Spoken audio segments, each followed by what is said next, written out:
Hello, ഇന്ന് ഭയങ്കര tasty ആയിട്ടുള്ളൊരു മാംഗോ ഡെസേർട്ട് തയ്യാറാക്കിയാലോ. ഇതിനായിട്ട് 1 കപ്പ് തേങ്ങാപ്പാലാക്കി മാറ്റി വയ്ക്കാം.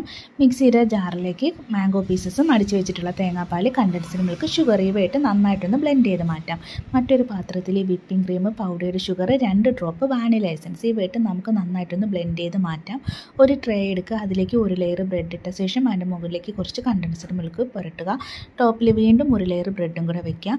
ഇതിൻ്റെ മുകളിലേക്ക് നമ്മൾ തയ്യാറാക്കി വെച്ചിട്ടുള്ള മാംഗോ പൂരിയിട്ട് ഒന്ന് ഷേക്ക് ചെയ്ത് കൊടുക്കുക. ഇതിൻ്റെ മുകളിലേക്ക് നമ്മൾ തയ്യാറാക്കി വെച്ചിട്ടുള്ള ആ വിപ്പിംഗ് ക്രീമും കൂടെ ലെവൽ ചെയ്ത് കൊടുക്കുക. ഇനി ടോപ്പിലായിട്ട് ചെറുതായിട്ട് കട്ട് ചെയ്ത് വെച്ചിട്ടുള്ള മാംഗോ പീസസും ക്രഷ്ഡ് നട്ട്സും കൂടെ ഇട്ട് ഗാർണിഷ് ചെയ്ത ശേഷം ഇത് നമുക്കൊരു 3 മണിക്കൂറെങ്കിലും കുറഞ്ഞത് ഫ്രിഡ്ജിൻ്റെ നോർമൽ സൈഡിൽ വെക്കുക. അതിനുശേഷം നമുക്കിതെടുത്ത് സെർവ് ചെയ്യാവുന്നതാണ്.